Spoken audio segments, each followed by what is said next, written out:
Yeah, welcome back. Today we are going to talk about the interest barrier again, but now not on the German rules, but on the EU rules, which have been created by the Anti-Tax Avoidance Directive of the EU from the year of 2016. So, in that directive, all member states of the EU are obliged to introduce an interest barrier rule into their national legislation that is defined in Article 4 of that ATAD. And the deadline for doing this was the beginning of 2019. Now, if you look to the German rules a bit closer, you can see that now, and I'm speaking in the year of 2021, Germany has not yet reacted to the ATAD. That probably can be explained by a transition period, which has been granted in the ATAD. It says that member states which already apply an interest barrier rule have time to adjust their national rules to the ATAD principles until the beginning of 2024. Yeah, so let's first think about the why. In literature, I once or twice found the remark that somebody said, I don't see why the EU should issue a directive on tax avoidance. Isn't that something which the member states can entirely and better do on their own? For that, you must know that under the present constitution of the EU, the EU is only allowed to issue legislation under the so-called subsidiarity principle if the member states cannot achieve the aims of the treaty and of that intended legislation in the same quality if they act on their own. And so somebody said, well, the member states can act in a better way or can achieve it all on their own. They don't need a centralized, harmonized directive. And my answer after a time was yes, that's not true. Because the problem with the interest barrier, it's an anti-tax avoidance rule. And it's not in the interest of the individual state alone that, let's say, Germany avoids tax saving models. It's also interesting for the other states. And so we cannot sufficiently rely on every individual member state's own interest. Because, let me explain, a high tax country, if you have a competition between all the locations for investments, then naturally a low tax rate attracts investments, a high tax rate deters them under circumstance if all the other conditions are comparable. Now, very often a state cannot lower the tax rate too much. But how can I get attractive for other states? And then it might be a very good idea to make yourself attractive for foreign investments just by tolerating tax saving models as, for example, our tax saving model number one. I am a jurisdiction which allows you to finance investments in a huge extent by credit financing, deduct all the interest, let it end up in a low tax jurisdiction somewhere in the Bermudas. And that would be, from the perspective of that state, a very good offer for foreign investors. I keep my official high tax rate, but I take care in my legal system that you never need to pay it because I tolerate that you shift by the usual rules the bulk of the profit to a low tax country, a tax oasis somewhere at the end of the world. This naturally um, distorts competition. For example, my own companies pay a high tax. My citizens pay high taxes on their employment income, but foreign investors get along with probably low tax levels. That's unfair. It comes near to a subsidy, a state aid. State aid and subsidies are forbidden by the EU if it's not explicitly allowed in individual cases by the EU. And so here we see the problem, why you need central rules. Well, a directive which says, no, every one of you, dear member states, needs to have an interest barrier. Your tolerance concerning interest financing models should not be too high. And that also explains why the ATAD fits, or why the rules are accompanied by an additional rule. You are allowed to practice stricter measures against tax saving models. But this here in the interest barrier rule in Article 4 is the minimum in that field, which you have to do. You can apply stricter rules, that's allowed, but this is the minimum. This is not something which they impose on you, the member state, in your own interest.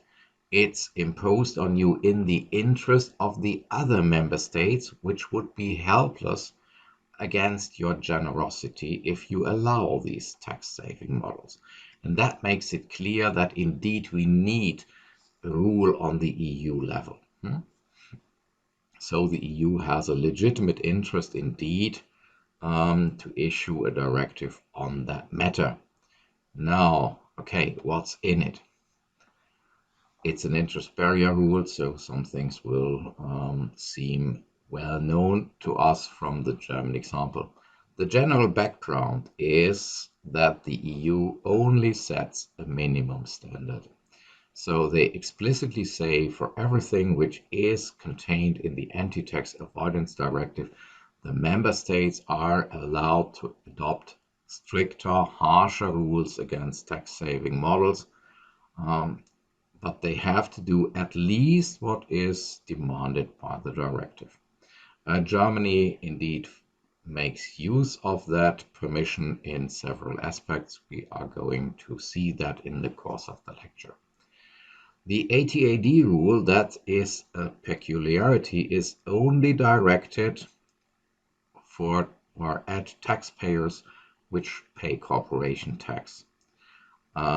So only for juridical persons, not for natural persons. That seems to be motivated by the fact that the EU thinks that these tax-saving models happen on the level of big enterprises, and this is usually not a natural person, and this is not usually not the partnership of natural persons. By the way, if you read the rules closely, the ATAD does not say that it's only relevant for corporation tax. It says it's relevant for taxpayers who are subject to corporation tax. One might conclude from the difference in the formulation, in the expression, that a taxpayer who is subject for corporation tax, but also for trade tax, that this taxpayer also has to keep the limits of the interest barrier when it comes to trade tax calculation. In Germany, that's automatically the case, but you should see the difference in the wording. A taxpayer who is subject to corporation tax is something different from this directive only applies to corporation tax. Naturally, it is a very, very slight difference. So it might be that if the question comes up, is the interest barrier also binding for trade tax and other taxes which a corporation pays? If that question ever comes up, probably it would have to be decided, or it will have to be decided by the European Court of Justice in Luxembourg, naturally, because the European Court of Justice is the only institution throughout the European Union which has the right to issue a binding interpretation on the meaning of EU rules. Well, the question naturally, or the fact that the directive is only applicable to corporation tax, does not preclude the member states from also applying the interest barrier rule to other taxes. That already follows from the fact that the member states are free to design their laws as far as there is nothing in EU law which gives them any order, or which restricts their discretion how to write their laws. So, and this is done by Germany. You have seen that the interest barrier rule in German law does not apply only to corporations. The basic rule is contained in paragraph 4H ESDG, so that means it is applicable to all legal forms. Well, the basic principle of the ATAD interest barrier is we look only to exceeding borrowing costs. And that nice expression is exactly what we in the last video called the net interest expense. So the difference or the result which you get if you deduct the interest revenue from the interest expense.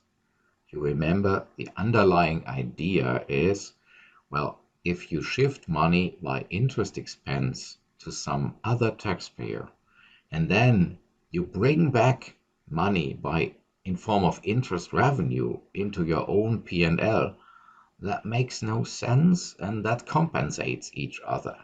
If I shift 1 million to others and others shift 1 million to me, that's a plus minus zero. So we would not have to worry about this. The only thing which can have a tax shifting effect, where the tax base can be shifted effectively to other taxpayers, that is the exceeding interest. So interest expense minus interest revenue. And then the rule is again that the in net interest can only deduct it up to 30% of the taxpayer's EBITDA. So that's exactly the present day German rule. There have been rumors that the Commission said we copy the German rule. As far as it is possible, then we can avoid that the Germans block our project by a no. Nobody knows if that's true, but it would be a rather innocent explanation for why did this ATAD nearly completely copy a German sample or a German original. So it's not really an indicator for German domination within the EU. It's rather a political tactic, evidently. Well, so we don't need to change what we learned. You don't need to memorize two different mechanisms. Here, that's exactly the same basic thing as you know from the German rule. Up to 30% of the EBITDA is deductible. Now, naturally, you need legal definitions. What is the net interest expense, or to call it officially, the exceeding borrowing costs? And what is borrowing costs? The word interest might be freighted with too many ideas. Some people might interpret that in a narrow sense, and so they choose the expression borrowing costs, everything which you pay in connection with borrowing money, so taking up credits or any other form to get money from others for a regular remuneration. The definition of EBITDA naturally also needs to be fixed. That is done in Article 4.2 of the ATAD, because evidently that term is only relevant there. The EBITDA has to be calculated according to tax rules. So it's the income subject to corporation tax. So the let's call it provisory tax profit for corporation tax, plus the exceeding borrowing costs, plus the depreciations and amortizations. And there are several member states where it's possible that the depreciations under commercial law are different from the ones which you can apply in tax law. So the directive clarifies that naturally in a calculation for tax purposes, the depreciations are the tax relevant depreciations. That seems to be clear. Yeah, we would have done this automatically correct, but with millions of taxpayers and millions, no, not millions, I hope, but thousands of lawyers running around freely, it might turn up in the long run that somebody questions the interpretation and wants to say, well, I want to add the commercial law depreciations, and so a clarification does something good and does no harm. That's why we have that here. Okay.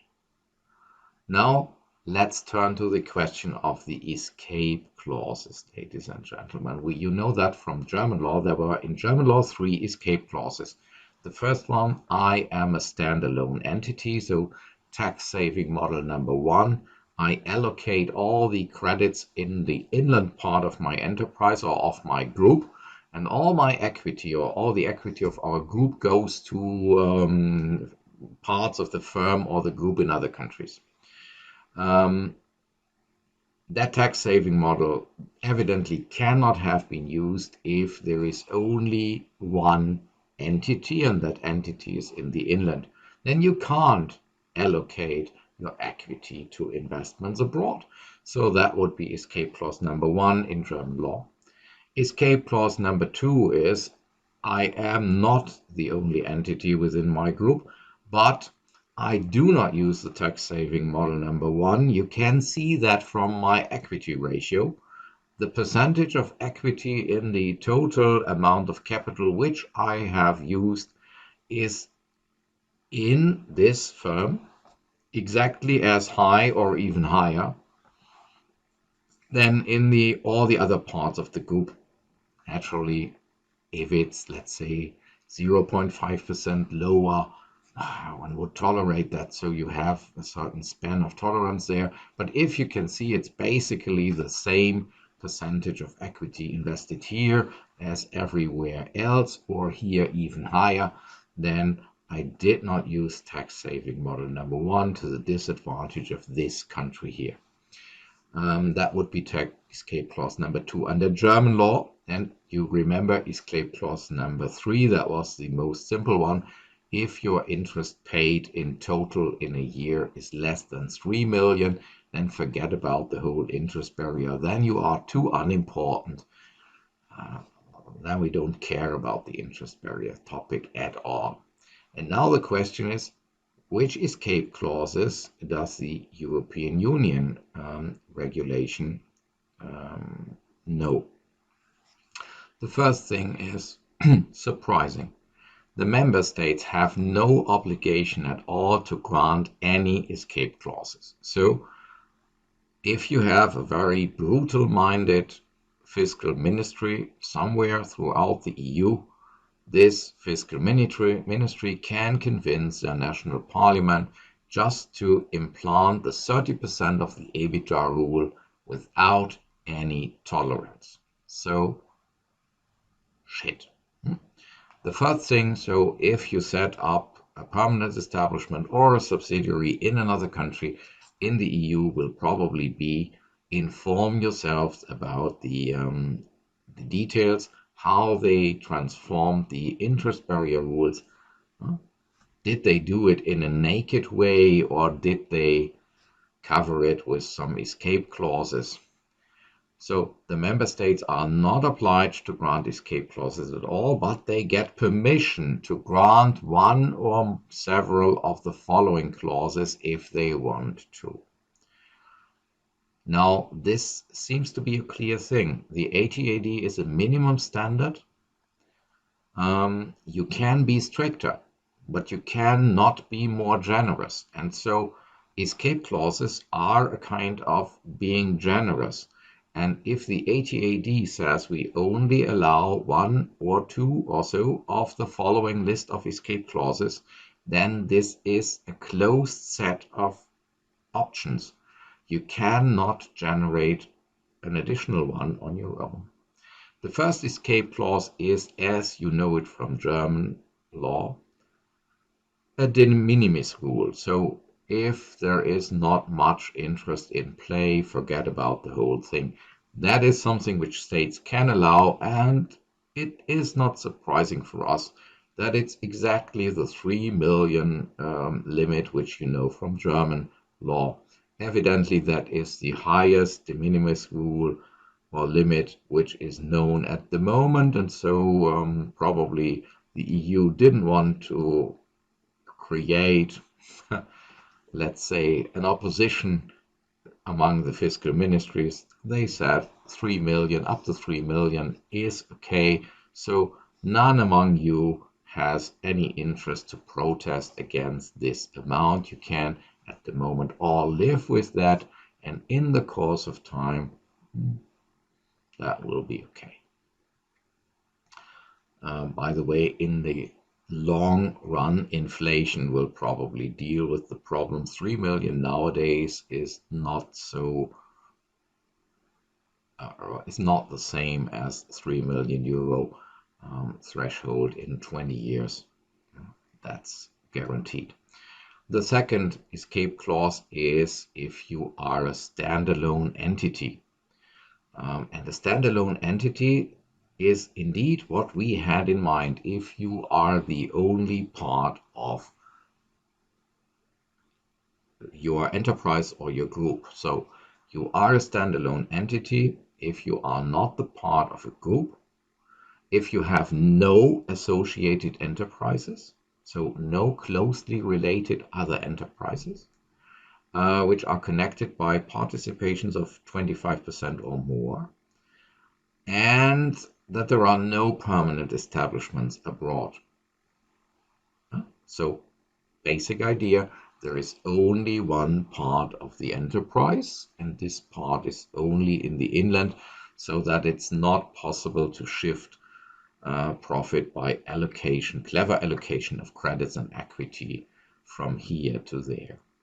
That is again a parallel to what we know from Germany, but surprisingly, there is a difference. In the existing German standalone escape clause, there is no reference made to the existence of associated enterprises.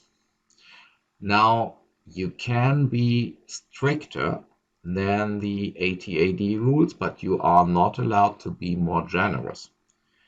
And to say you are a standalone entity if you are not a part of a group, but if you have associated enterprises, that is more generous than the ATAD version of that clause. And so here Germany has to adjust and change their existing rules in that detail during the next years until 2024, 1st January. Now you have that additional escape clause. I am not a standalone entity. I am the part of a bigger enterprise or of a group of enterprises. Then what can you do then? Then the idea is I'm not a bad guy if I did not shift credits, or if I did not use tax saving model number one and shifted credits,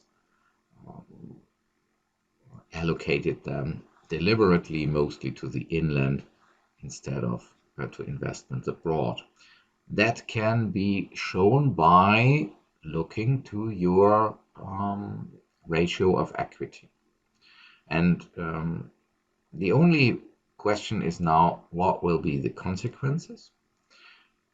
If you can show that, or if you want to show that I'm not using that tax saving model to the disadvantage of that state, two ideas are possible. The first one is you show that your equity ratio in that country is higher than the average within your group.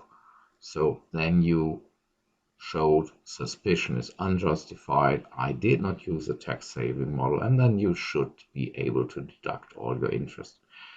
An alternative idea would be that if you can prove that within your group, let's say 50% of the EBITDA must be paid as interest expense in the average over all the group, then it would be justified to say, okay, even if I don't use any tax saving construction, then evidently in the average 50% of all my EBITDA would be necessary to cover interest payments.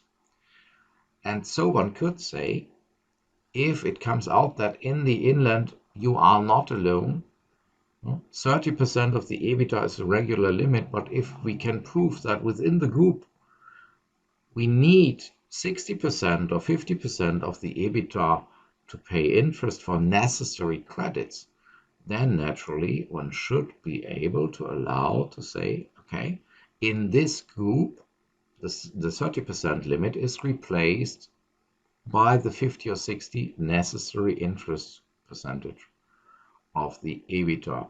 And these are the two alternatives which the ATAD allows the member states. So they can choose if they opt for the one or other rule. Interestingly, the German rule seems to be stricter. That's rule B. If you cannot prove that your equity ratio in the inland is comparable to the average in the group, then sorry, 30% limit hits you. The other alternative is more convenient because if you cannot prove that your equity ratio is the same as everywhere in the group, which by the way will require a massive management activities, if you cannot prove that, you can probably always prove the percentage of interest over EBITDA, which is necessary throughout in the average for the whole group. And then you could always say, okay, my equity here is not so high as somewhere else, but in the whole group, I always need 40% of the EBITDA in the average. And so I want to deduct up to 40% here from the tax base, because that is what in the average is necessary for the financing of all my group.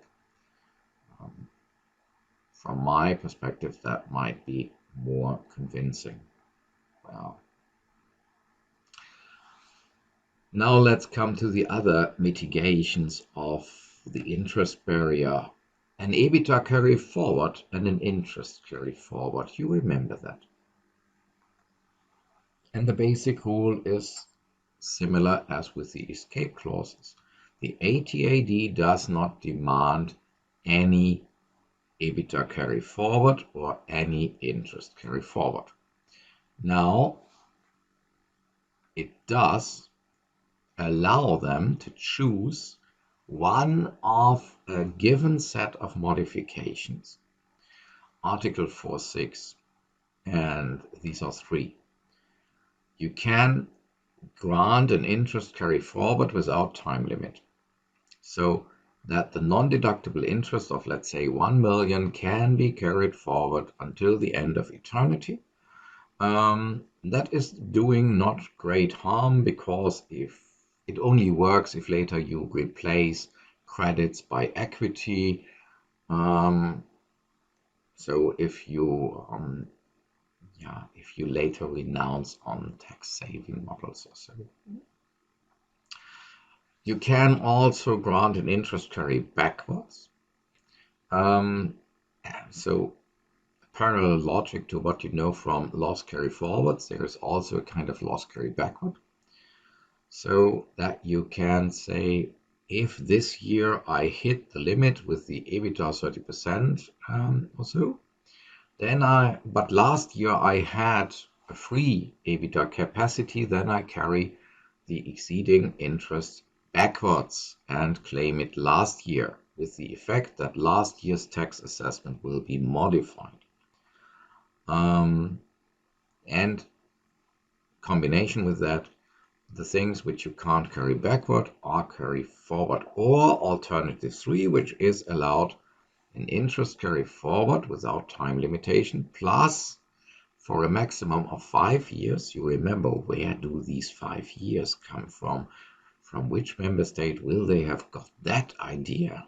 One wonders strongly, because it's exactly the German rule again. A carry forward of unused capacity for the EBITDA. Now you must see that the technical difference between an interest carry backwards and an EBITDA carry forward is probably a very slight one, because in both cases you can use up the unused capacity of a former year to set off your exceeding interest of this year. I think the only technical difference will be if the assessment of tax for last year will be changed, or if you can set off that interest in the assessment for this year. So the situations where that ends up in a real difference in the tax burden are probably rare. They can be imagined, but they will be probably rare. Keep again in your memory that we have here basic rule, no obligation to have either EBITDA carry forward or interest carry forward. If you want to be generous, you have the choice between 3 alternatives. So in the total, the member states here have a given set of 4 options: either do nothing or choose number 1, 2, or 3. Then we come to the details. The ATAD allows the member states to free or not to apply the ATAD interest barrier rules on certain kind of loans. First, the ones which were concluded before 2016. The idea is, if somebody concluded a credit contract and could not foresee the additional costs, that not only the interest had to be financed, but in addition to that also the tax on the interest, that would change the economic situation of these persons strongly, and that should be avoided. They should get a transitional period. The idea is, so a member state can say, my rule does not apply to existing contracts, but only applies for the future. By the way, if a contract is then prolonged later, that will be a new contract. You cannot continue a credit contract for eternity. And then, interestingly, the member states can make a clause that the whole interest barrier thing does not apply, so that the interest paid for certain loans is not taken into account when it comes to loans which are used to fund long-term public infrastructure projects in cooperation with a corporation. This is a permanent exception, and that makes me wonder, because that says a member state, under the deficit rules of the Maastricht Treaty, is not permitted to take up credits in an indefinite extent. Now, one could come to the clever idea: I do not build a new street on credit. I give an order to X GmbH or an offer, you are allowed to build the new street. And then you rent it to the state or the city for an annual payment.